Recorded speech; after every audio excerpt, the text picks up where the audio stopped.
Hello guys, welcome to I exam B. स्वागत है आपका इस चैनल पर जिसका नाम है बैंक बी, जिसमें आपको तैयारी कराते हैं सभी बैंकिंग एग्जाम्स की। ठीक है। तो अब 3-4 महीने से काफ़ी एक्टिविटीज़ चल रही हैं, 3 महीने से इस पूरे चैनल पर। तो आप सभी लोग जान गए होंगे कि क्या क्या एक्टिविटीज़ हैं। एक बार मैं फिर फटाफट से आपको बता देता हूँ। सुबह 11 बजे आपको मिलता है एक लाइव सेशन या फिर एक रिकॉर्डेड, मतलब एक क्लास मिलती है आपको। क्लास कहते हैं इसमें आपको। ये जो क्लास है इसका नाम है जीरो से पी। जीरो से पीओ एक ऐसी क्लास है जो कि आपको लेकर जाती है एडवांस से हाई लेवल तक। जीरो से पीओ जैसे कि इसका नाम ही है, बेसिक से लेकर एडवांस लेवल तक आपको लेकर जाती है। दूसरी सीरीज ये शाम को 5 बजे आपको मिल रही है। इस क्लास में आपको मिलता है, आपको मिलती है कैट लेवल की क्वेश्चंस या फिर type wise questions. CAT level और टाइप वाइज। जैसे कि मैं रीजनिंग की बात करूं तो रीजनिंग में हम पजल सेटिंग अरेंजमेंट्स अभी कर रहे हैं लास्ट 3 वीक से।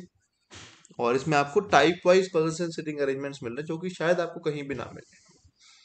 टाइप में भी जैसे सर्कुलर, जैसे सेटिंग अरेंजमेंट में कितने टाइप के क्वेश्चन आ सकते हैं, हर टाइप के अलग अलग वीडियो, अलग अलग क्लास। ऐसे ही पजल्स में कितने टाइप की क्लास, आप कितने टाइप की कैटेगरीज हो सकती हैं पजल्स की, उन सब की क्लासेस। तो ये बहुत ही ज़्यादा इंपॉर्टेंट है टाइप वाइज समझना है इनको, क्योंकि बेसिक अंडरस्टैंडिंग बननी बहुत ज़रूरी है।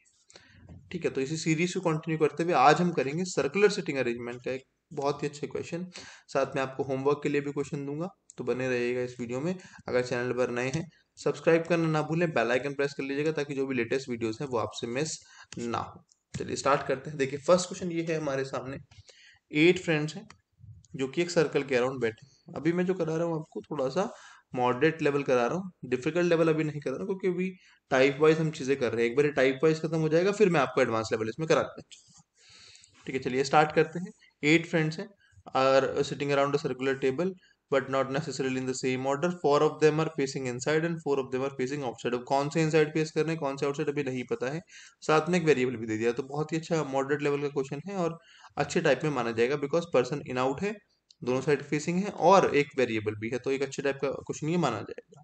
ठीक है, चलिए स्टार्ट करते हैं इसको बनाना। हमेशा देखिए 2 केसेस तो बना कर ही चलना कम से कम, बहुत इंपॉर्टेंट। 1 2 3 4 5 6 7 एंड 8, इस तरीके से इसका अरेंजमेंट बनेगा। 1 2 3 4 5 6 7 एंड 8। अब कौन इनसाइड है कौन आउटसाइड है अभी मैं नहीं। देखिए क्या लिखा है। Suman faces the centre and sit third to the right of Raman.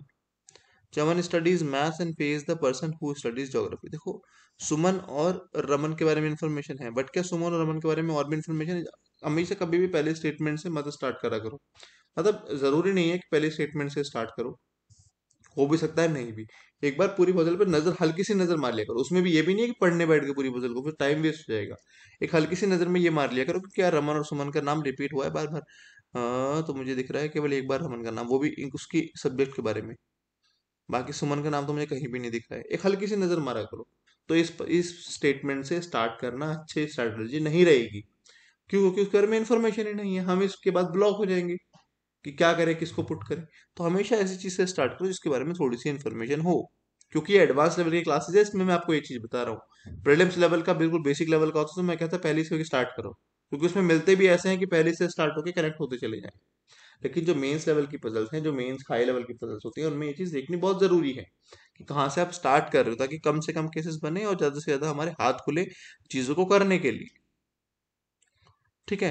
तो जैसे चमन के बारे में देखें तो चमन के बारे में ये है, और चमन के बारे में ये भी दिया है। दमन से कनेक्ट करना है चमन को, फिर दमन को, दमन से मैथ्स और अकाउंट्स को कनेक्ट कर रहे हैं। तो काफी चीजें देखो चमन से तो मिल जा रही है मुझे, है ना। तो क्यों ना इसी से स्टार्ट करा जाए। चलिए इससे स्टार्ट करते हैं। Chaman studies maths and faces the person who studies geography. देखो अगर कोई पर्सन किसी को फेस कर रहा है तो ऑब्वियस है कि उसका फेस इनसाइड होगा। अगर किसी पर्सन का फेस आउटसाइड हुआ तो वो किसी को फेस ही नहीं कर पाएगा। अगर वो फेस कर रहा है चमन किसी को, तो इसका मतलब चमन का फेस इनसाइड, है ना।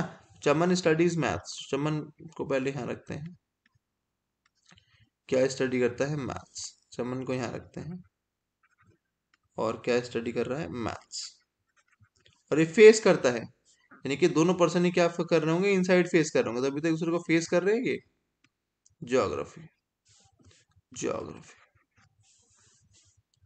Ketan is an immediate neighbour of the person who studies, अच्छा दमन इसके बाद दिया था, Daman is on the immediate left of Chaman, तो दमन इधर आ जाएगा, दमन, और इधर आ जाएगा, दोनों केसेस में साथ साथ हम लेकर चलेंगे, है ना। आगे चलते हैं, दमन के बारे में एक और देखा, तो दमन is sitting between the person who studies maths and the one who studies accounts respectively, maths और अकाउंट्स के जस्ट बीच में बैठा है ये, है ना, मैथ्स और अकाउंट के जस्ट बीच में बैठा है, तो रख देते हैं इसको फटाफट से। तो दमन ये रहा, मैथ्स ये रहा, तो अकाउंट्स यहाँ पर आ जाएगा, अकाउंट्स, दमन ये रहा, मैथ्स ये रहा, तो अकाउंट्स यहाँ पर आ जाएगा, ठीक है, अकाउंट्स मेरा ये आ गया। काफी चीजें मिल गई इससे, चलिए अब दोबारा से एक बार देख लेते हैं। Suman face is the centre and sit third to the right of Raman. अब ये आगे चलते हैं, Ketan is on the immediate, Ketan is the immediate neighbour of the person who studies history and civics, who studies history and civics, जो history और civics पढ़ते हैं केतन उनका इमीडिएट नेबर है, मतलब उन दोनों के बीच में ही कहीं ना कहीं ये आएगा, तभी इमीडिएट नेबर बन सकता है। तो अभी तो हमें नहीं पता हिस्ट्री और सिविक्स के बारे में, कोई बात नहीं, आगे चलते हैं।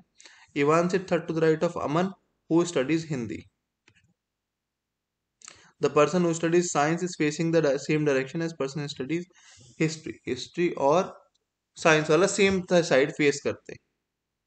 Naman studies history and Raman studies English, the person who studies civics is facing outward and is immediate neighbour of the one who studies accounts, यानी सिविक्स को कनेक्ट कर लेते हैं अकाउंट से। The person who studies civics is facing outward and is an immediate neighbour of accounts, accounts वाले का immediate neighbour है कौन, सिविक्स वाला। दो केस बनाने का देखो ये फायदा है, एक बार सिविक्स को यहाँ रख लूंगा, एक बार सिविक्स को यहाँ रख लूंगा, ठीक है। और सिविक्स वाला क्या है, आउटसाइड फेस कर रहा है, आउटसाइड फेस कर रहा है। और कुछ भी लिखा था, Ketan is an immediate neighbour of the person who studies history and civics, Ketan जो है हिस्ट्री और सिविक्स दोनों का इमीडिएट नेबर है। तो यानी कि अगर यहाँ पर देखो सेकंड केस में, देखो ये सेकंड केस हो गया, ये फर्स्ट केस हो गया। सेकंड केस में देखो सिविक्स यहाँ है, केतन जो है हिस्ट्री और सिविक्स दोनों का ही इमीडिएट नेबर है, मतलब उनके बीच में आना चाहिए तभी इमीडिएट नेबर बनेगा। सिविक्स यहाँ पर है तो हिस्ट्री यहाँ पर आके केतन इनके बीच में आ जाएगा, बिकॉज इधर की तरफ तो चमन बैठा है, यानी कि अकाउंट्स पे कौन हो जाएगा, केतन हो जाएगा। बात समझ में आती है, ठीक है। सेकंड वाले केस में अगर हम देखें तो हिस्ट्री और सिविक्स का इमीडिएट नेबर है, तो हिस्ट्री और सिविक्स यहाँ पर, हिस्ट्री आके यहाँ पर केतन आ सकता है, ऐसे हिस्ट्री यहाँ पे आके सिविक्स यहाँ गया, हिस्ट्री यहाँ आके अकाउंट्स पे केतन आ सकता है। वहां पर अभी दो चांसेस है मेरे पास, चाहो तो एक केस और बना लो, चाहो तो अभी इसको स्टॉप करके आप दूसरा वाले पे थोड़ा सा ध्यान दे दो, जैसे आपको ठीक लगे आप वैसे करो, ठीक है, ठीक है। चलो और देखते हैं, Ivan sits third to the right of Aman who studies Hindi, third to the right या थर्ड टू द लेफ्ट होने के लिए उन दोनों के बीच में दो पर्सन होने चाहिए कम से कम, तभी तो वो थर्ड टू द लेफ्ट या थर्ड टू द राइट आ पाएंगे, है कि नहीं है, तभी तो वो थर्ड टू द राइट या थर्ड टू द लेफ्ट आ पाएंगे। अच्छा एक चीज और देखो, अच्छा हाँ, नमन स्टडीज हिस्ट्री लिखा था, नमन स्टडीज हिस्ट्री, इससे भी हम एक चीज और निकाल लेंगे, देखो पहली बात तो यहाँ पर नमन आ जाएगा, और सिविक्स और हिस्ट्री के बीच में है ना केतन, तो हिस्ट्री हम दमन को नहीं दे पाएंगे बिकॉज नमन स्टडीज हिस्ट्री, तो यानी कि हिस्ट्री मेरा और नमन यहाँ पर आएंगे। बात समझ में आगे हो गया गेस, क्योंकि नमन के पास हिस्ट्री है इसलिए दमन पर हिस्ट्री नहीं आ पाएगी, इसलिए हिस्ट्री और सिविक्स के बीच में केतन यहाँ पर आ जाएगा। बात समझ में आई, क्लियर चल रही है चीजें, ठीक है, ओके।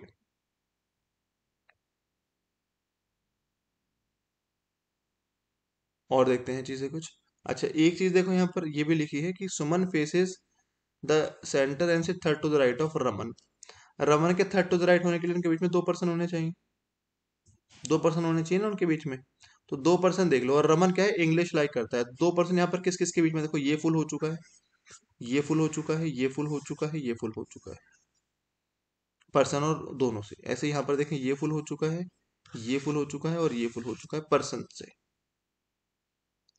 ठीक है, ये फुल हो चुके हैं दोनों केसेस में। अब देखो थोड़ा सा यहाँ से इस तरीके से हमें हेल्प लेनी है, Suman faces the centre and से third to the right of Raman, यानी कि उनके बीच में दो पर्सन होने चाहिए, दो पर्सन यहाँ पर इन दोनों के बीच में है, तो या तो यहाँ पर आएगा रमन या फिर यहाँ पर सुमन आएगी। अब रमन यहाँ पर आ नहीं सकता बिकॉज रमन स्टडीज इंग्लिश, तो यहाँ पर कौन आ जाएगी, सुमन आ जाएगी, ये भी मेरा फाइनल हो गया।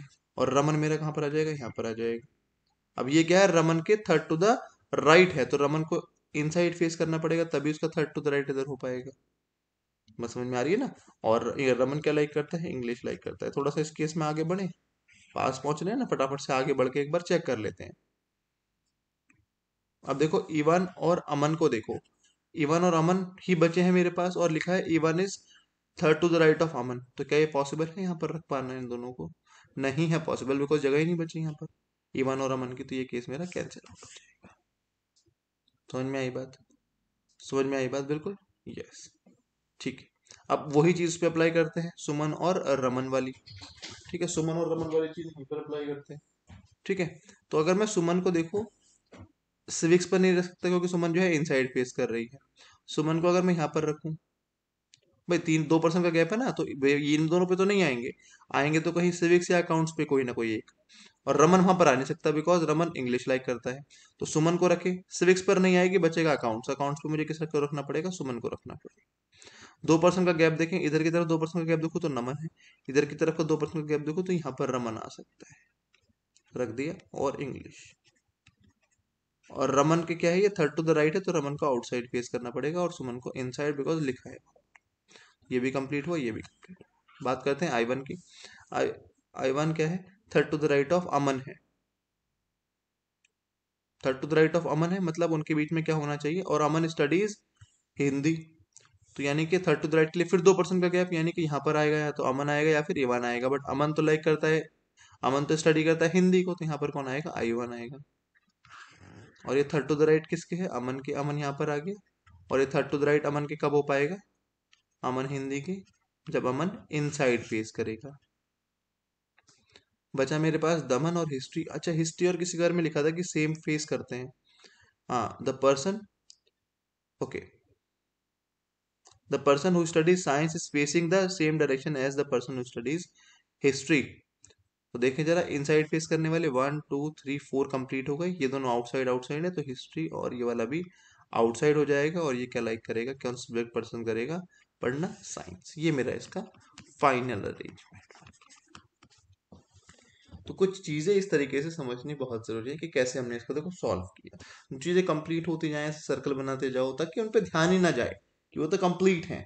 इस तरीके से करना बहुत जरूरी है गाइस। ठीक है, आई होप समझ में आया हो।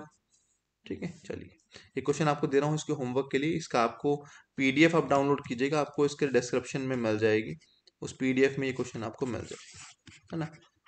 तो ये आपके लिए बहुत ज़रूरी हो जाएगा। ठीक है, चलिए, चैनल पर नए हैं सब्सक्राइब करना ना भूले, बेल आइकन प्रेस कर लीजिएगा। थ्रू आउट प्रिपरेशन आपकी ये चैनल बहुत इंपॉर्टेंट रहने वाला है, तो चैनल से जुड़िए, ज़्यादा से ज़्यादा लोगों को जुड़िए, ताकि आपको भी इससे बेनिफिट मिल पाए। Thank you for watching the video guys, have a good day.